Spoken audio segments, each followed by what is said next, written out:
Good morning, everybody. Good afternoon, good evening. Welcome.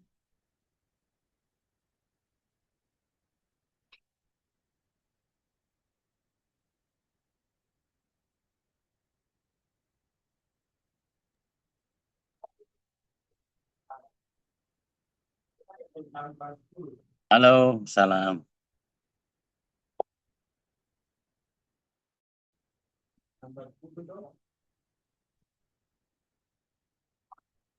Malam, malam.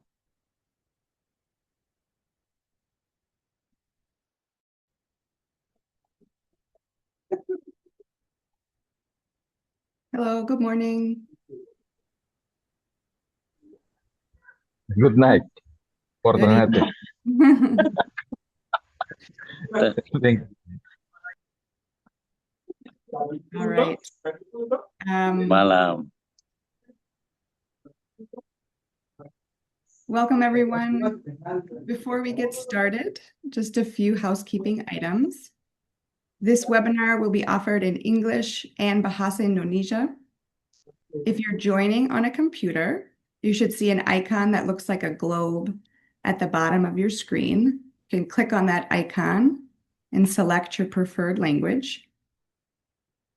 If you're joining on a smartphone, you might see you can find the language interpretation option under More at the bottom right hand of your screen. And then Johnny, our translator, I'm hoping can say that in the main room in Bahasa. Johnny, if you can help.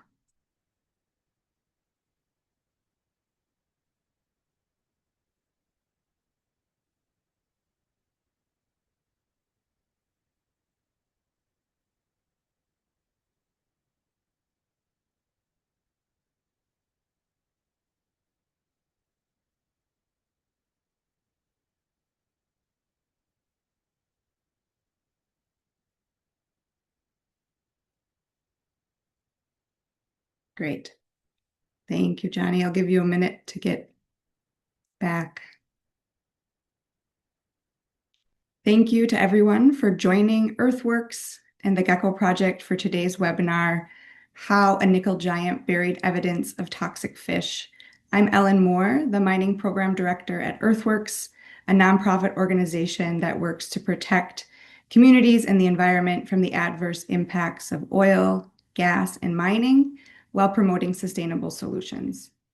Today, we'll discuss a new investigative report that reveals that studies warned of heavy metals in fish near a major Indonesian mine, but Harita Nickel insisted that the fish were safe to eat. Before we get started, I'd like to welcome our panelists. Alan Aviram is an investigative reporter at the Gecko Project, a nonprofit newsroom reporting on pressing environmental and human rights issues. He blends open source intelligence techniques with on-the-ground reporting to track minerals powering the energy transition and to find out who's profiting and who's paying the price. Unfortunately, Praga Utama from Tempo has been assigned to another work obligation, but we're happy to welcome Rabu Sawal, who's a freelance journalist based in Ternate, Maluku. He has a long track record of reporting on environmental degradation in the Maluku region. His work has been published by Manga Bay, among others. We also have Mohammed Aris, a professor of aquaculture at Kairoun University. He's the author of numerous articles, including on heavy metal concentration in water and marine fish in Obi Island, Indonesia. We have Faisal Ratuela, who's the executive director of Walhi North Maluku, the regional chapter of Indonesia's largest environmental NGO. And then finally, Nur Hayati Jumaji is a resident of Kawasi Village on Obi Island. She, along with other villagers, has been calling for accountability from Harita Nickel for the impacts of its mining operations. We hope to have some time at the end for questions. Please submit your questions for our panelists using the Q&A function. And now I'll turn it over to Alan.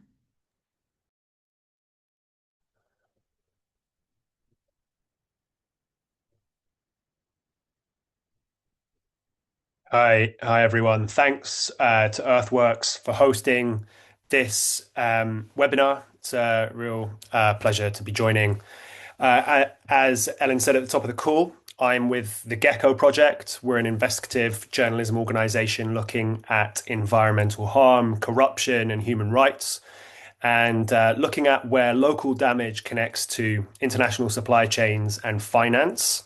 And our stories have been co-published with the likes of the BBC, Bloomberg, Al Jazeera, The Guardian, and most recently with Tempo on this particular story, where we revealed that there was heavy metal contamination in the waters of Obi Island near Harita Nickel's concession, and also at other sites in the waters of North Maluku, the region where Obi Island is.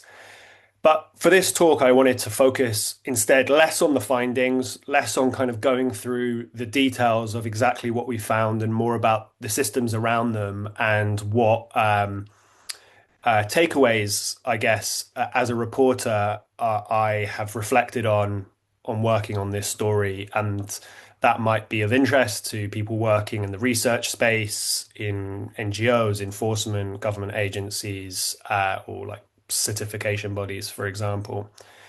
So yeah, through to the next slide.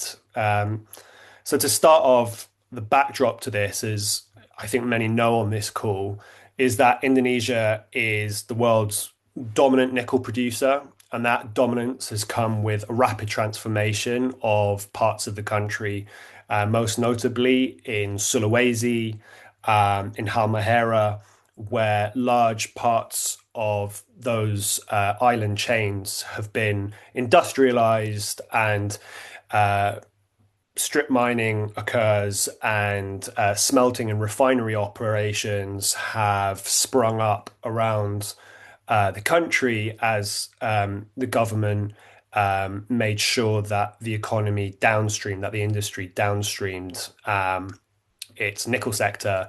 And as global demand for electric vehicles has soared, with that has come increasing demand for nickel, which is found in some batteries. And I think that a lot of reporters, a lot of NGOs and government agencies and other players are kind of playing catch up to scrutinize the environmental damage, the impact on people's lives that nickel extraction and processing happens, the impacts of these things on people and environment. So yeah, Harita Nickel is a major player within the Indonesian nickel sector. It markets itself as a leader in ESG and sustainable nickel. And it also sits deep in global supply chains, and companies including Tesla, VW, General Motors, Ford, Toyota ultimately buy battery materials from firms that are supplied by Harita. Yeah, if we move to the clean cars slide. So this latest story comes off the back of an earlier investigation that was done in collaboration with the Organized Crime and Corruption Reporting Project, The Guardian, Deutsche Welle, and Newstapper in Korea, that showed that for years Harita was aware of toxic chromium-6 contamination in waterways near its mine and its smelters. And it itself attributed that contamination to its own facilities. And then, furthermore, there was also evidence that it found of chromium-6 repeatedly seeping into the drinking water of the local village of Kawasi, which is on the doorstep of the mine. And, you know, this was backed up by the company Harita's own sampling documents and analyses, but as far as we can see, was not shared publicly, and villagers were not alerted to the risks of chromium-6 contamination within the local environment and water. So this story, this toxic seafood story, is one that looks, rather than looking at kind of the surface water, river water on the island itself and the impact of chromium-6, this one looks at something that people have long suspected is occurring within the nickel mining areas of Indonesia, that contamination is from these industries is going into the water and impacting fish stocks. What this story did is looked at data that Harita had, or studies that Harita had commissioned, or studies that were purportedly independent, but it had received advanced copies of, that showed that there were elevated levels of lead and cadmium in fish around Obi and other local waters in 2022. We don't attribute a source to this contamination. We don't say that it came from a specific location, but the real issue is what the company knew and how it handled those findings. And if you go to the next slide for internal use only, you see that the internal documents that we obtained show that Harita commissioned studies on water, sediment, and fish going back to at least 2015. And that in 2021, kind of after 2021, coinciding with its expansion, the expansion of its HPAL facilities, which are integral to producing refined nickel for the global EV trade, we see high levels of lead in fish, and that were detected by a scientist for IPP Bogor carrying out a study that was called by Harita independent. And there's a paper trail that we found showing that staff at Harita appear to have influenced that report. A version of that report showed that levels of lead were in the fish around in the waters of Kawasi were above safe limits. That they were even higher in the nearby villages' water of Soligi, and cadmium was also present at high levels in the organs of fish. And importantly, it set out also limits on how much could be safely consumed by adults and children.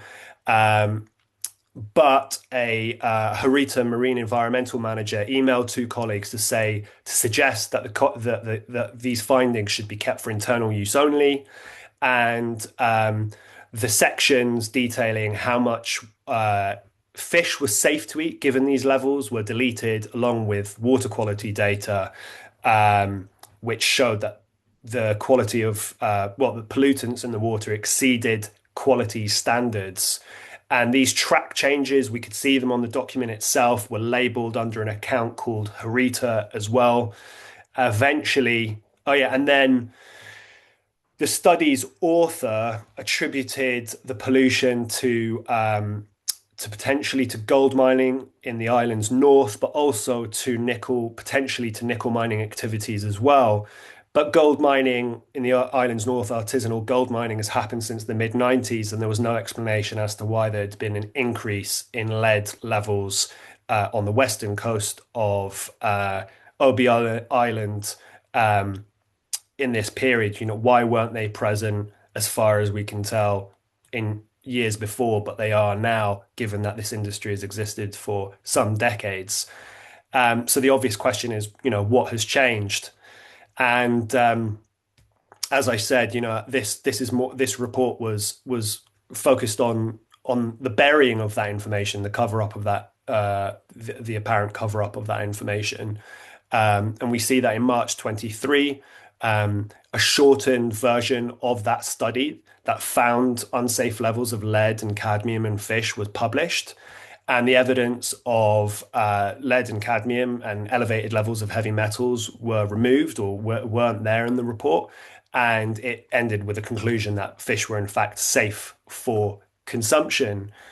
So it was interesting to speak with people throughout this research on this reporting assignment. We spoke with some lawyers, including an Indonesian lawyer called Bayu Perdana, who said that in principle, evidence of, for example, heavy metal contamination or chromium-6 contamination on the land, for example, would qualify as what is described as material emissions, material information under Indonesian capital markets law. So that's information that could influence investors or affect share value. Now, why is that important?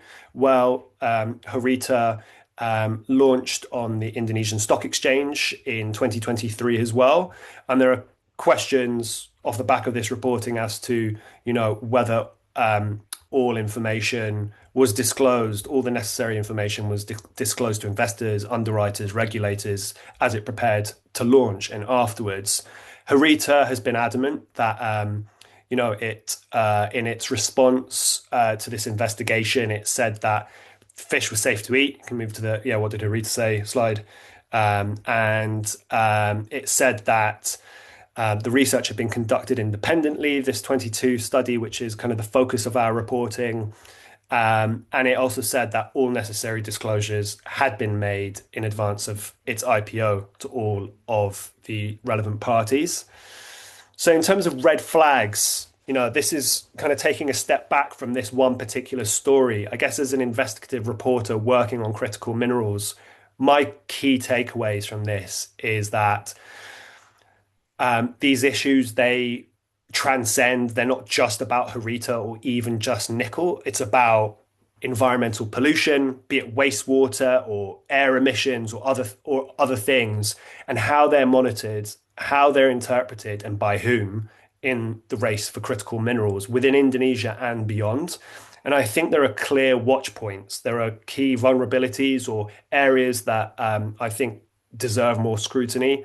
The testing and oversights regime, who commissions the tests themselves for fish, water, sediment, people themselves, in terms of urine, blood, hair, whatever it may be, who interprets that data and how, what are the metrics, and the technical expertise of government departments, third-party auditors, and other bodies in actually assessing that information, making sense of what can be really highly technical information to understand where there might be red flags for manipulation of data or cover up.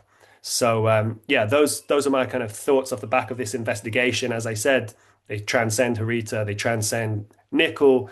Their kind of lessons and reflections for investigating critical minerals more generally. Thanks a lot. Thank you, Alan. We're going to go to Rabul next, who's also a freelance journalist based in Maluku. Go ahead, Rabul.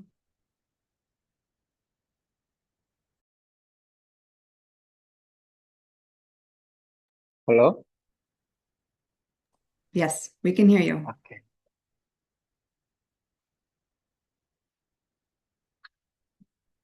Suara saya terdengar. Sip.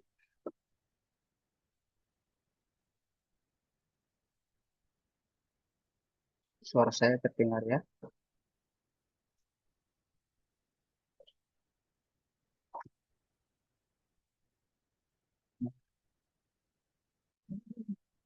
Saya punya presentasi, apakah bisa ditampilkan?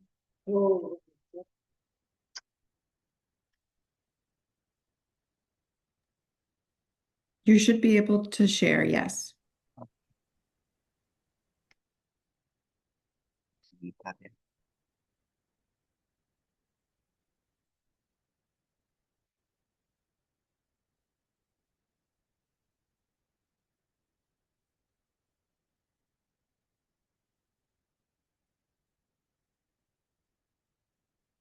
Oh, ini presentasi saya tidak bisa, ada gangguan di PC saya. Apakah bisa ditampilkan dari sana?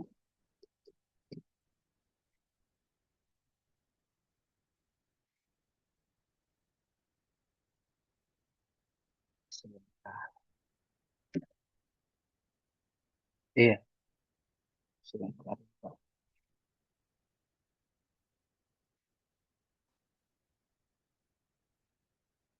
Laptop saya sedang ada gangguan. Mohon maaf, apakah bisa ditampilkan dari sana? Cek.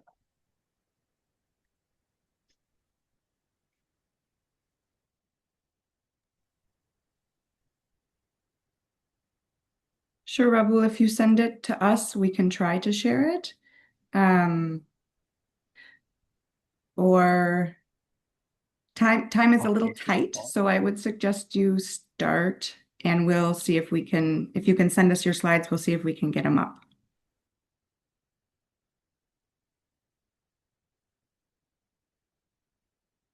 Oke. Oke. Terima kasih. Terima kasih teman-teman. Seperti yang disampaikan oleh tim Gecko Project tadi soal sebetulnya apa yang terjadi di Pulau Obi dari temuan teman-teman di Gecko Project bersama dengan Tempo. Jadi awalnya pada sekitar bulan September begitu di 2025 tim Gecko menghubungi tim Tempo di Jakarta mengenai temuan adanya dugaan manipulasi hasil penelitian kandungan logam berat di Pulau Obi. Nah, temuan ini kemudian disampaikan oleh tim Gecko berasal dari bocoran dokumen internal perusahaan. Tim Kemudian tim Tempo dan Gecko lalu memutuskan untuk berkolaborasi karena menganggap sebetulnya topik ini sangat penting karena berkaitan dengan kesehatan dan keselamatan publik, terutama warga Kawasi begitu di Pulau Obi. Nah, mereka tidak hanya terdampak aktivitas pertambangan dan smelter yang beroperasi secara langsung, tetapi juga terancam kesehatannya. Nah, dokumen yang dilihat oleh teman-teman Tempo itu sebetulnya juga mengindikasikan ada upaya perusahaan menutupi berbagai temuan ilmiah yang mengonfirmasi adanya pencemaran logam berat di sana. Nah, tim Tempo kemudian menelusuri dokumen-dokumen terkait dengan hasil penelitian yang menyebutkan adanya pencemaran logam berat tersebut. Nah, saat penelusuran tim terutama saya dan Praga begitu dari Jakarta mendapatkan informasi dari Kementerian Kelautan dan Perikanan bahwa Badan Keamanan Pangan dan Obat Amerika Serikat pada tahun lalu pernah mengirimkan notifikasi soal temuan kandungan logam berat pada tuna yang berasal dari Maluku. Tapi belum bisa dipastikan dari mana asal ikan tuna tersebut. Nah, dari temuan-temuan itu beberapa hal yang tim Tempo dan Gecko temukan sebetulnya pada 2018 juga nanti disampaikan oleh Pak Aris, Prof. Aris pada 2019. Prof. Aris Prof. Aris ini dari Universitas Khairun di Ternate mengonfirmasi ada kandungan logam berat pada ikan dan air laut di sekitar lokasi Harita di Pulau Obi. Nah, kemudian pada 2020 ada bocoran Harita mengirimkan surat kepada Institut Pertanian Bogor yang meminta kajian sejawat atau pre-review atas temuan Pak Prof. Aris. Nah, IPB kemudian membalas surat itu dan menugaskan Profesor Ekotoksikologi yaitu Prof. Eti Riani untuk melakukan kajian.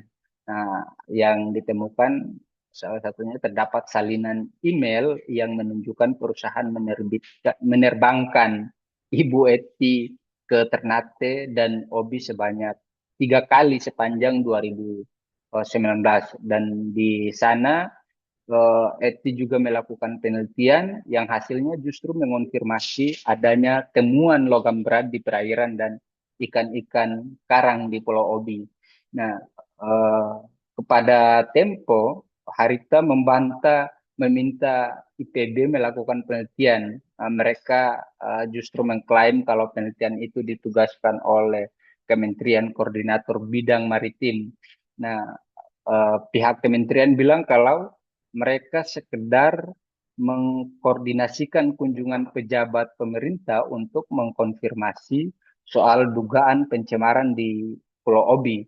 Tapi pada Juni 2022, Eti melaporkan hasil penelitiannya kepada perusahaan melalui email.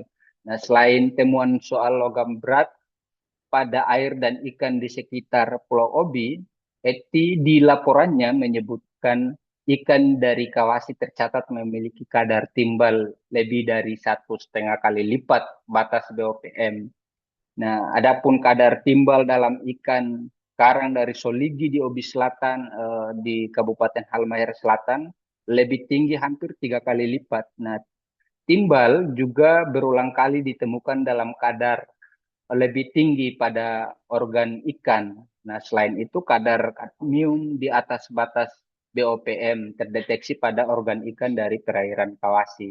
Nah, Eti juga menyarankan warga untuk membatasi konsumsi ikan jenis tertentu.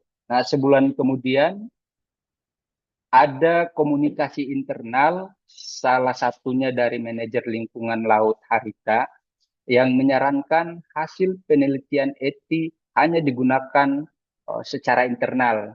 Ada juga saran agar temuan Prof. Eti ini disensor beberapa parameter penting seperti hidrogen sulfida, timbal, kadmium, merkuri, termasuk ada tekolform dan Soli begitu karena secara umum banyak terdeteksi melebihi baku mutu perairan karena terdeteksi melebihi standar baku mutu perairan, mungkin nanti dijelaskan oleh eh, Prof. Aris. Nah, kemudian pada 2022 Harita juga sedang bersiap melakukan penawaran IPO atau saham perdana itu.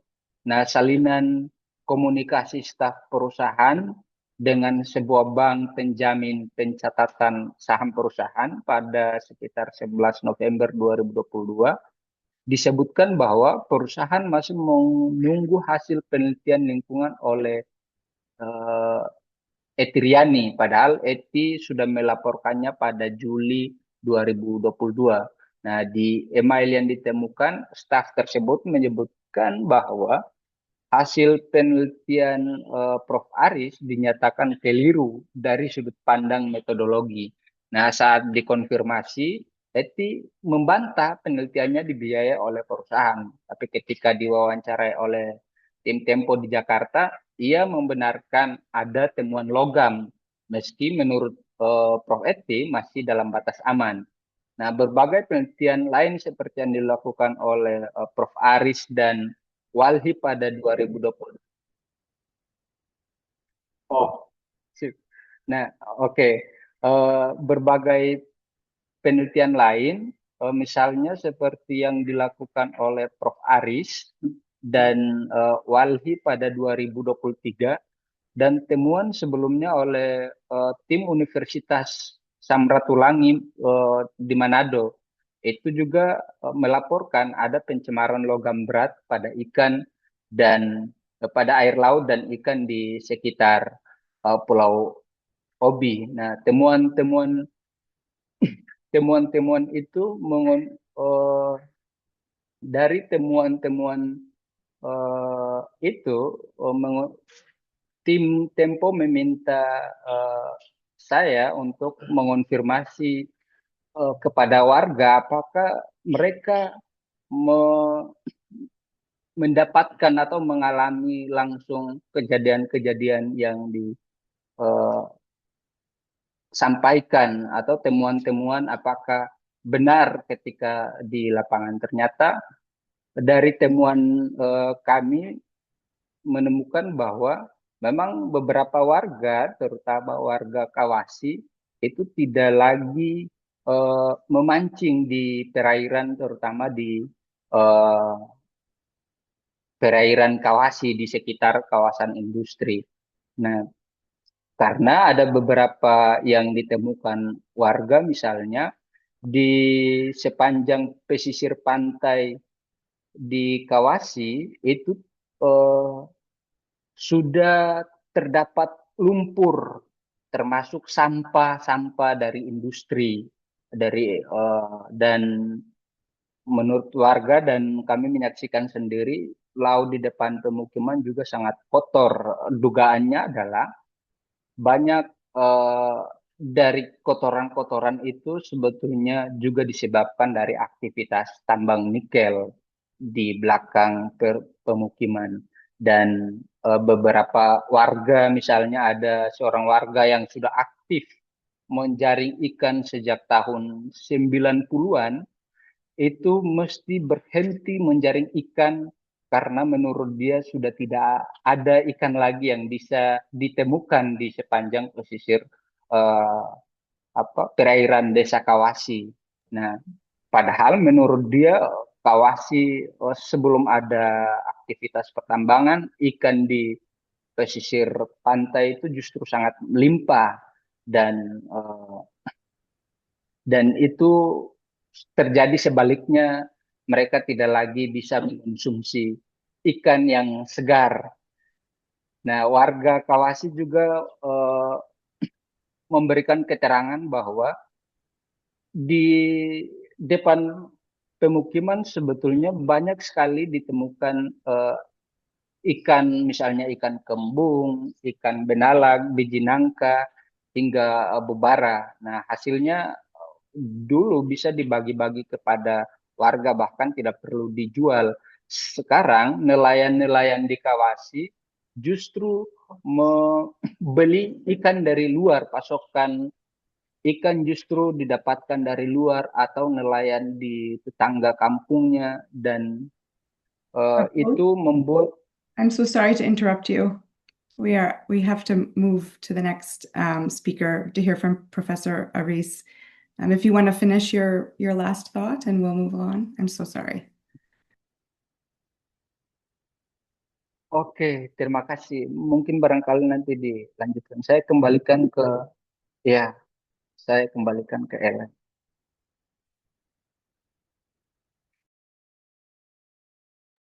Thank you so much, Rahul. We're going to hear briefly from Professor Aris about the work that he has done on Obi Island. It was referenced in this reporting. Just also a note, Johnny, our translator, if you can speak up a little bit, folks are having a hard time hearing the English translation in particular. Thank you. Over to you, Professor Aris. You have about 5 minutes. Thank you.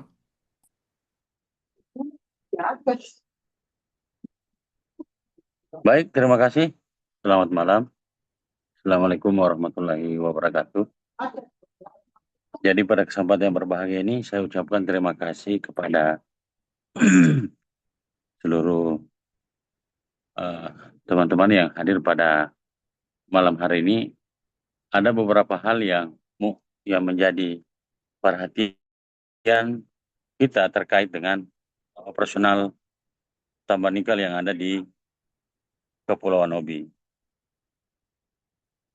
Hal yang pertama yang perlu kami garis bawahi bahwa ekstraksi sumber daya mineral yang ada di Pulau Obi itu telah menyebabkan perubahan bentangan alam dan perubahan kualitas perairan, khususnya di perairan Pulau Obi. Setiap hari perubahan itu terus terjadi akibat kiriman polutan yang berisi dengan logam berat yang terus masuk ke dalam badan air. Ini terjadi secara terdistribusi, mengingat perairan Obi lah salah satu perairan yang terbuka.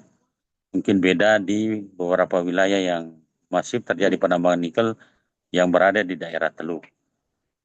Salah satu yang menyebabkan tingginya distribusi polutan ini adalah, atau bahan pencemar ini, karena perairan Obi ini terbuka. Jadi begitu masuk di dalam air, dia akan terdistribusi berdasarkan pola arus yang terjadi di Pulau Obi.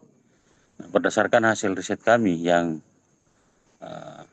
sudah hampir 5 tahun lalu, itu menunjukkan bahwa hampir seluruh parameter kualitas air, khususnya untuk logam berat, itu telah berada di atas ambang batas dari peraturan pemerintah yang ditetapkan. Nah, ini yang menjadi perhatian dan sekaligus kecemasan kami, bahwa kalau ini terus berlanjut, maka perairan akan mengalami kerusakan yang merupakan habitat ikan. Nah, ini yang akan berdampak secara struktur ekonomi, sosial ekonomi masyarakat itu akan berubah. Karena wilayah tangkap mereka sudah mengalami degradasi yang begitu kuat, sehingga ikan-ikan tidak lagi menjadikan perairan Pulau Obi itu sebagai habitat alami yang mendukung untuk pertumbuhannya. Nah, salah satu sifat alami daripada biota, khususnya ikan itu adalah mereka akan melakukan migrasi secara besar-besaran untuk mencari habitat yang lebih mendukung. Nah, ini yang menjadi perhatian kita. Nah, meskipun di beberapa tahun terakhir memang tetap diklaim atau disampaikan bahwa perairan Ubi itu masih dalam kondisi yang baik untuk mendukung kehidupan ikan. Dari beberapa hasil riset teman-teman kami juga, baik Prof. Eti, Prof. Janib, itu masih mendapatkan atau mempublikasikan hasil risetnya bahwa masih mendukung. Itu mungkin agak berbeda dengan kami. Yang kami dapatkan dari 5 tahun lalu itu, kalau perairan terus mengalami tekanan, maka kami memastikan bahwa populasi ikan itu akan mengalami penurunan secara drastis yang akan berdampak terhadap nelayan-nelayan yang ada di sana. Selain dari sisi jumlah, kualitas ikan itu juga akan mengalami tekanan yang mengalami kerusakan, seperti hasil riset kami dengan menggunakan metode histologi itu telah mendapatkan kerusakan organ-organ genitalnya. Artinya organ-organ reproduksinya itu tidak berfungsi lagi secara normal. Nah, ini mengindikasikan bahwa kerusakan organ-organ genital atau organ reproduksi ini itu akan menyebabkan terhentinya reproduksi daripada ikan ini. Karena tingginya bahan-bahan polutan yang telah masuk atau masuk di dalam jaringan atau sel-sel ikan itu. Nah, itu hasil temuan kami dari 5 tahun lalu. Nah, memang sampai hari ini kami belum melakukan riset lagi, mengingat kami masih cari beberapa funding yang bisa mendukung riset-riset kami. Karena untuk di beberapa yang bisa memberikan hasil riset, kalau penelitiannya berhubungan dengan wilayah-wilayah PSN itu kami tidak dilayani. Nah, itu yang menjadi kendala kami dalam hal untuk melanjutkan riset kami ini. Tapi berdasarkan secara teoritis, secara alamiah, ketika tekanan itu terus berlangsung, maka tekanan di perairan laut itu akan terus mengalami peningkatan. Dan ini dibuktikan beberapa hasil laporan teman-teman yang melakukan riset yang tidak dipublikasikan telah mengindikasikan bahwa kerusakan terumbu karang yang begitu masif, yang begitu padat, meskipun kemarin kami mencoba untuk mengusulkan untuk melakukan rehabilitasi terumbu karang di beberapa wilayah. Nah, tapi itu tidak memberikan dampak yang begitu besar. Nah, saya kira ini perlu ada suatu treatment berupa aturan yang bisa membatasi tingginya polutan yang masuk ke marine ini, ke laut ini. Karena ini sudah menyebabkan perluasan atau distribusi dari polutan ini semakin meluas. Ini meskipun selalu dibantah oleh pihak Karita, dan itu bagi kami adalah sah sebagai pihak perusahaan, tapi bagi kami informasi itu adalah merupakan informasi sampah bagi kami. Kenapa? Karena riset-riset yang dilakukan hanya untuk membantah riset saya. Dari tahun 2020 itu mereka rame-rame membantah riset penelitian saya bahwa perairan masih dalam kondisi baik. Padahal faktanya ada 8 titik yang ada 8 stasiun mulai dari Akegula sampai di Soligi itu telah mengalami kerusakan. Ikan-ikan pun yang ditangkap tidak sehat lagi. Itu sudah mengalami kerusakan jaringan yang sangat luar biasa, dan itu kami bisa buktikan secara ilmiah. Mungkin itu yang bisa saya sampaikan untuk sementara, sambil saya menyimak terus dari diskusi ini. Terima kasih. Ini sudah 5 menit. Thank you so much. Thank you, Very well, Professor. thanks. Thank Yeah. you. We're going to hear now from a resident of Kawasi Village, Nur Hayati. Can you put on your video, come off of mute? About 10 minutes or so.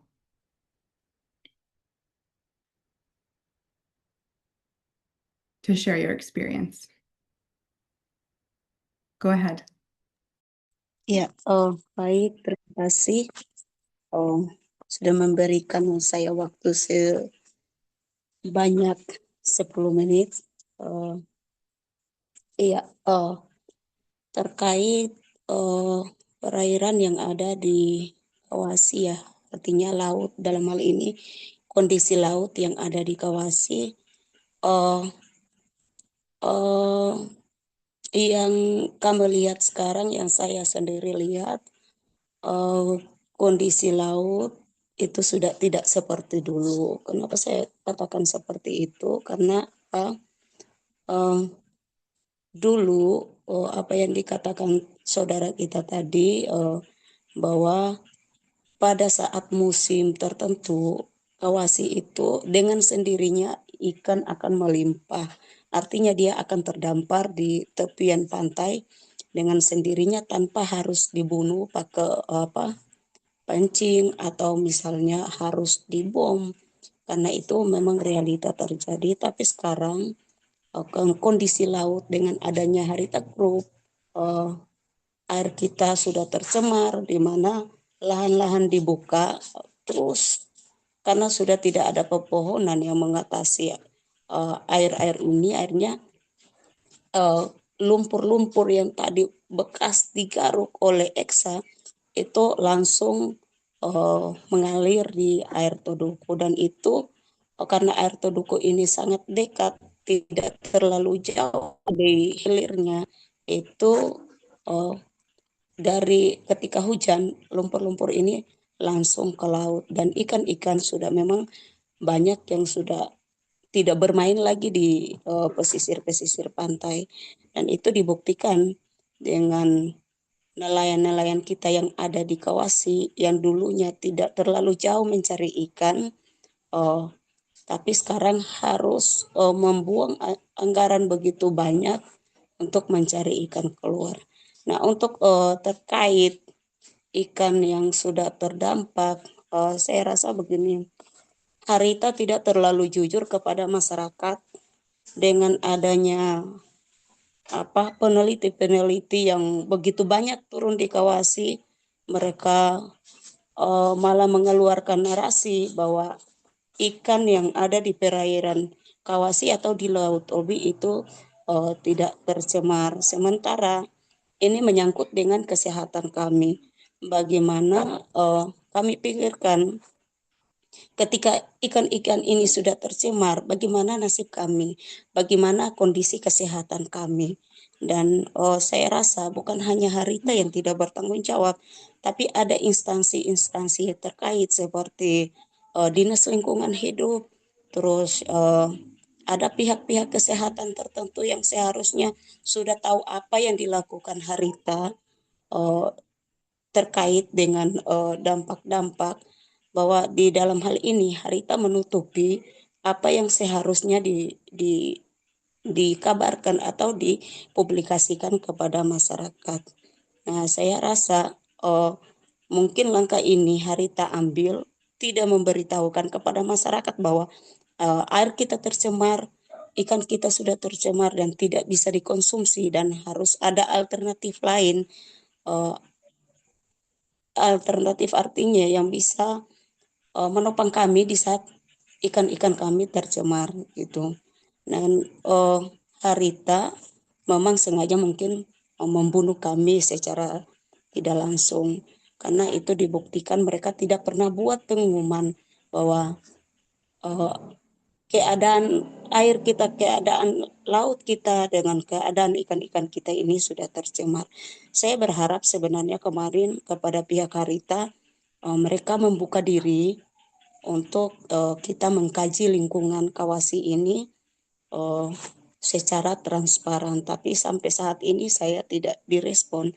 Artinya karena mungkin kajian ini akan berdampak kepada bukan hanya saja kepada kesehatan untuk warga Kawasi, terutama bagi generasi Kawasi yang lagi dalam proses pertumbuhan seperti bayi balita, anak remaja, dan bahkan saya melihat dari keadaan yang ada dengan air sudah tercemar, itu banyak lansia yang kena dampak seperti saya belum bisa pastikan karena saya bukan orang kesehatan, tapi yang saya lihat dengan mata sendiri itu di tubuh para lansia banyak mengalami gejala seperti alergi. Kata setiap saya datangi orang itu, saya pertanyakan kenapa sih ibu atau tante bisa gatal-gatal seperti ini. Keterangan mereka bahwa setiap menggunakan air terjun waktu mandi itu pasti setelah habis mandi itu akan menyebabkan gatal-gatal, dan itu bukan cuma dirasakan oleh lansia itu, kami juga saya juga sendiri kadang kalau habis mandi kita mengalami gatal-gatal di sekujur tubuh gitu. Jadi saya rasa Harita sengaja melakukan pembiaran, tidak memberitahukan kepada masyarakat sebenarnya keadaan air kita sudah seperti ini. Berarti secara tidak langsung memang mereka mengharapkan kondisi lingkungan kita itu tidak bisa lagi teratasi biar kita cepat-cepat di lokasi. Saya sendiri kemarin di acara temu rakyat, saya sempat bertanya kepada Prof. Aris bagaimana bagaimana cara kita mengatasi hal ini, karena yang namanya kita orang tua pasti memikirkan masa depan anak kita. Dalam hal ini dari sisi kesehatan, bukan hanya sisi pendidikan saja yang kita upayakan, tapi dari sisi kesehatan yang, karena apa?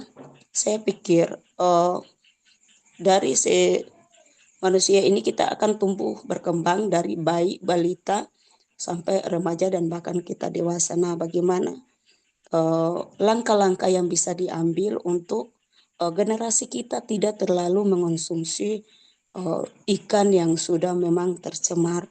Itu saya sempat bertanya kepada Prof. Aris, karena saya pikir begini, kalau kita terus-menerus menutupi masalah ini, atau Harita terus-menerus atau instansi terkait bisa terus-menerus menutupi hal ini, saya rasa dengan tidak sengaja kita sama-sama akan membunuh generasi kita ke depannya. Jadi mungkin ada alternatif lain biar kita masyarakat Kawasi tidak terlalu mendapatkan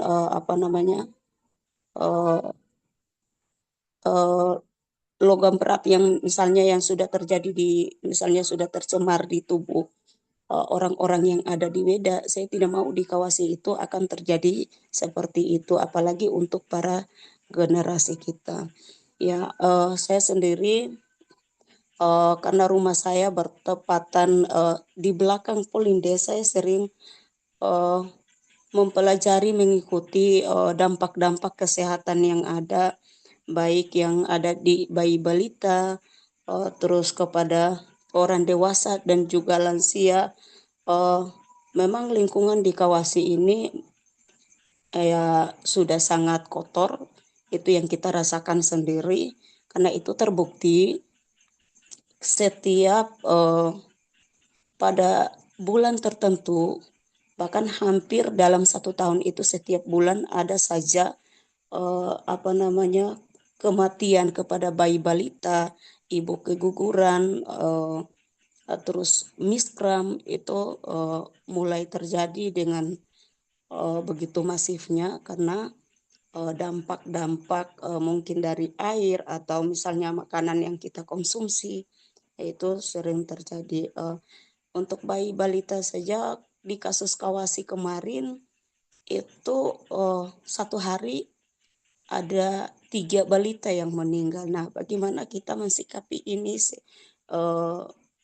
untuk generasi kita ke depannya, karena saya berharap bisa ada instansi terkait bisa juga bertanggung jawab, terutama kita harus menuntut kepada pihak Karita Group untuk bagaimana ikut mengelola lingkungan kita yang sehat, karena terbukti dengan adanya pertambangan Kawasi itu lebih padat dan sampah di Kawasi itu hampir tidak bisa dilayani oleh Harita Group dalam 24 jam. Nah, untuk pengambilan sampah yang dijadwalkan oleh Harita Group, sampah rumah tangga, artinya di sampah rumah tangga ini tidak serta merta itu hanya sampah misalnya sampah yang semacam kertas, tapi ada juga pembusukan makanan di sana yang tidak bisa diatasi. Akhirnya lalat-lalat mulai membawa wabah-wabah ini dan itu disebarkan ke makanan-makanan yang baru siap disaji dan itu terjadi diare yang begitu hebat sehingga merenggut nyawa di sana. Mungkin saya masih ingin bicara, tapi saya sudah melihat wajah Ellen. Apakah waktu saya sudah habis?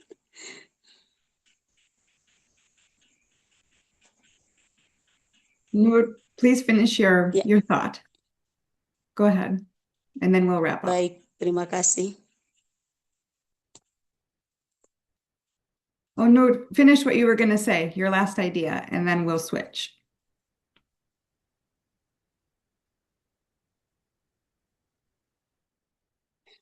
Ya, mungkin saya tambahkan sedikit. Jadi saya lebih tertarik ke perempuan yang mengalami yang terakhir yang tinggal di dalam area pertambangan di Kawasi ini, karena banyak istri karyawan juga itu kebanyakan mereka sekalipun tidak tinggal 24 jam di Kawasi misalnya, dalam 1 tahun mereka rutin tinggal di sana, tapi ada kejadian-kejadian misalnya harus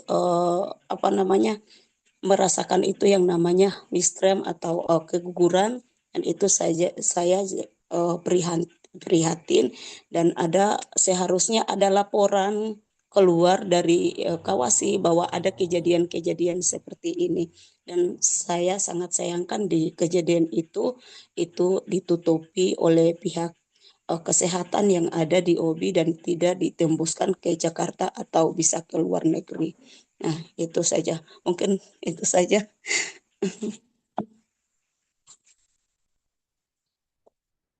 Thank you, Noor Hayati. We appreciate your time and sharing that experience with us. It's extremely concerning. We are almost out of time, and so I'm going to turn to Faisal from Walhi for some closing remarks. And just to say that we were overambitious. We had so many amazing speakers and people that we wanted to hear from about this topic that we are not going to have really any time for questions. But I'll put my email in the chat. And if you'd like to follow up, to connect with, to consider future collaboration or work or support, or just with questions, please contact me and I can put you in touch with the panelists that we heard from today. And so now I'll turn to Faisal for some closing remarks. Terima kasih, Ellen.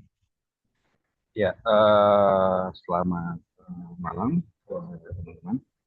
Langsung saja sebenarnya saya hanya ingin menegaskan bahwa termasuk ada beberapa pertanyaan di kolom chat yang mempertanyakan soal metodologi yang dilakukan oleh teman-teman GECO dalam pengumpulan data, termasuk memastikan apakah ini bisa digunakan.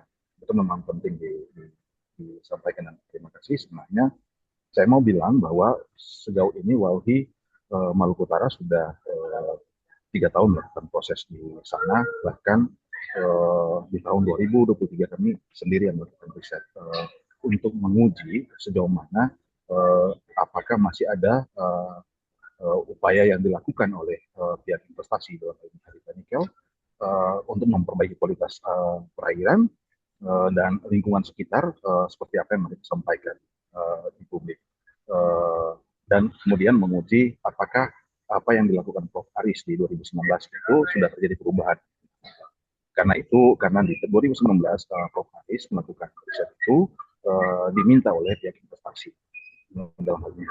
Tetapi kemudian kami menemukan fakta yang mencengangkan, di mana masih ditemukan pencemaran logam berat di perairan, dan itu kami lakukan dengan metodologi yang langsung dilakukan oleh beliau sendiri dan menyasar ikan yang ada di sekitar karang yang ada di wilayah depan kampung Kawasi itu sendiri. Dan kami menemukan bahwa masih ada kontaminasi logam berat.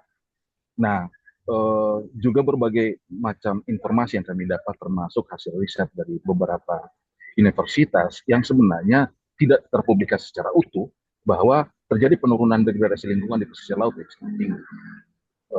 Justru kami melihat publikasi Gecko Project ini sebenarnya mau menegaskan saja, memvalidkan, dan apa yang disampaikan itu menjadi satu bukti nyata relevansinya dengan apa yang kami temukan di lapangan, di mana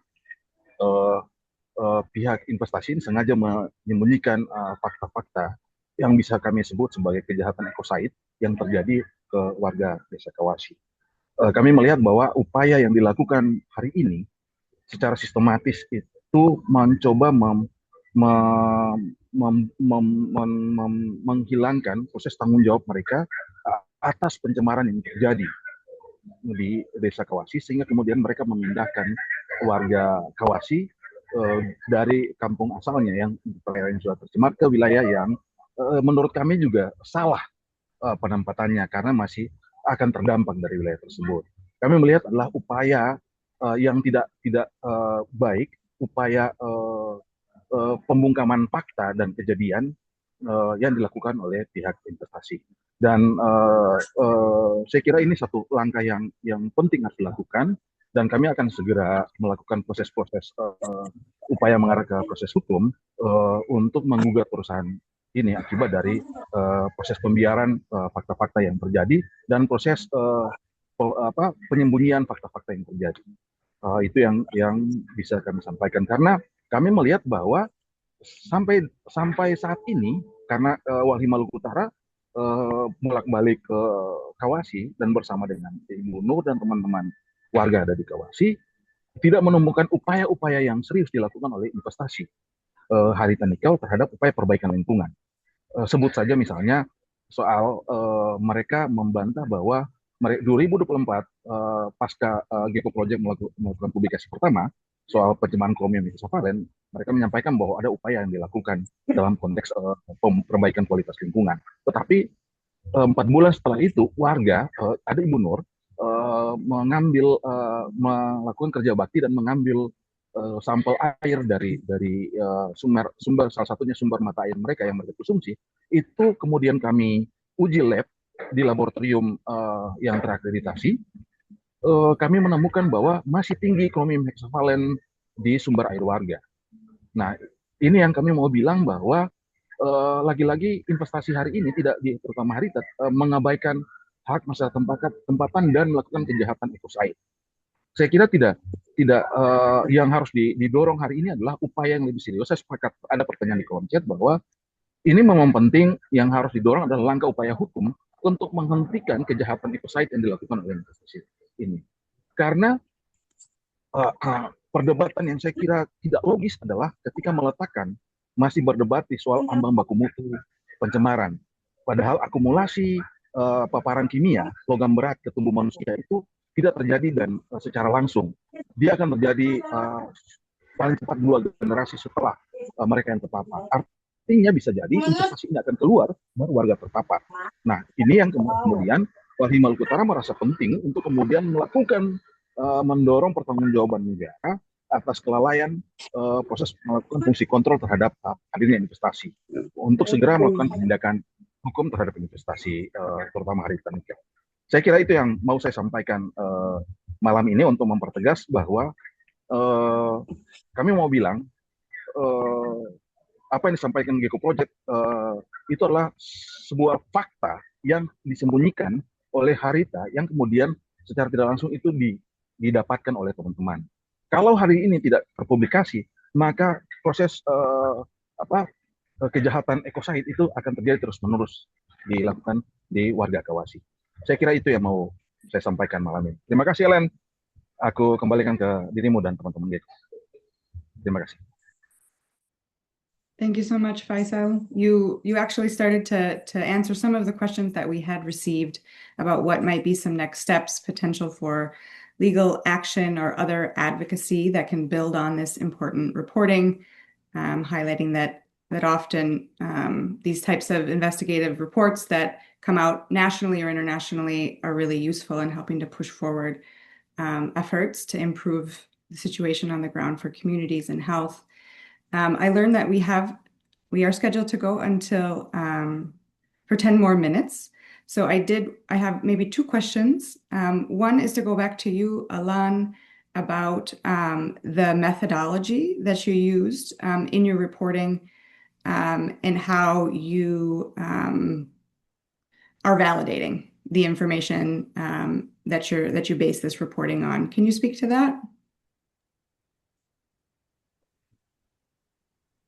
Sure. So, yeah, firstly, this data was originated from a leak of Harita company data, which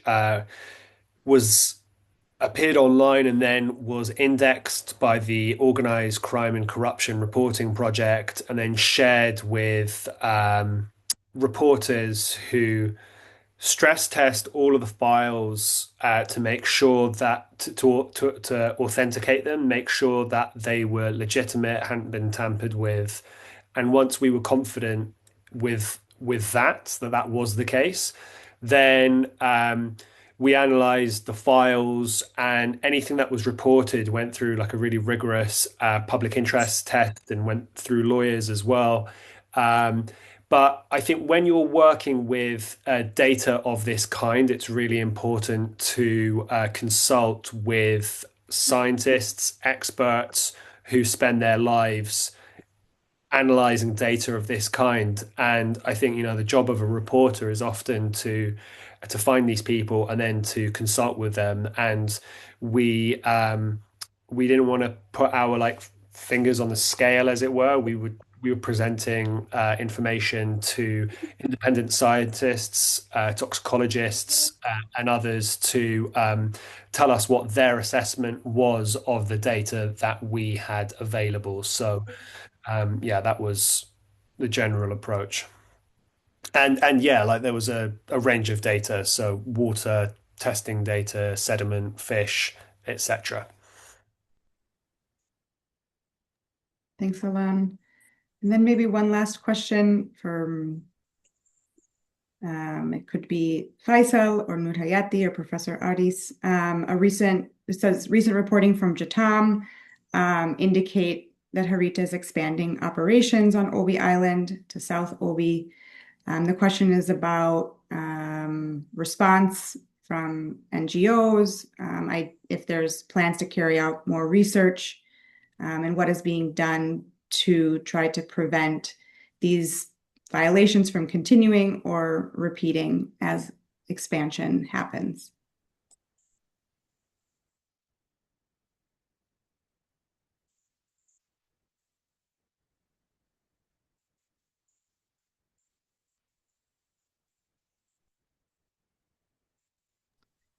Nur Hayati or Faisal, do you want to respond?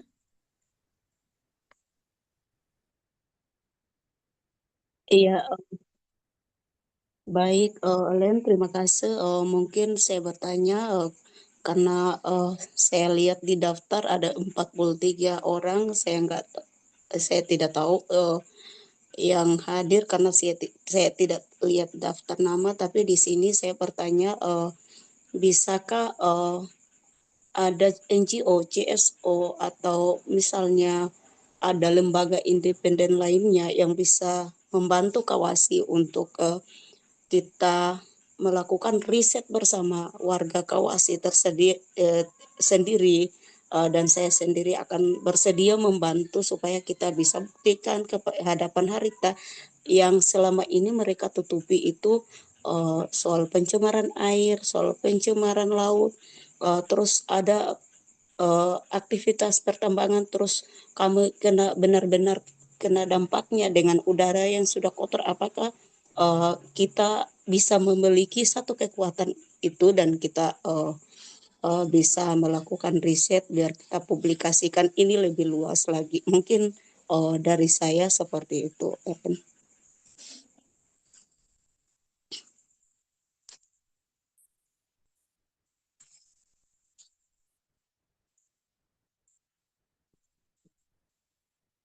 Thank you so much. Go ahead.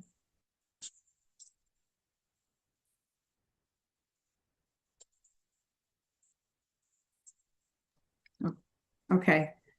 I'm not comment, Ellen.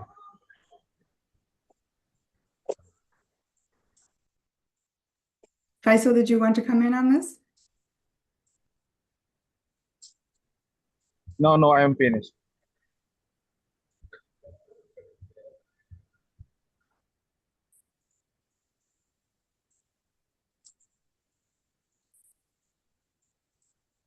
Very good. I'll take just one more question, I think, back to you, Alan. Sort of you may have mentioned violations in relation to disclosure of information to investors or underwriters. The question is if those actors were contacted or identified as part of the reporting.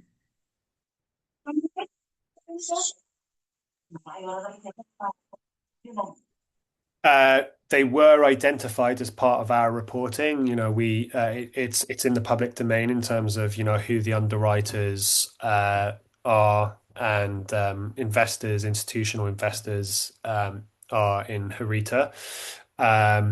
It's not, you know, we're not an advocacy organization, we're a news organization. So, you know, we contacted people when ahead of publication if they were being named, requesting comment, but you know,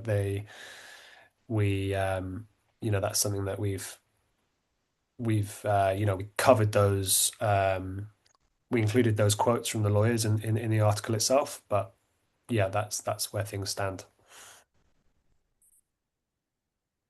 Thanks, Alan. And for Professor Aris, in our last few minutes, are there any experiences or advice that you can share from your perspective for others who are facing similar impacts on water, heavy metals, or health issues, noting that this is not unique transition mineral cases, based on the research that in the work that you do, if there's some advice that you can provide?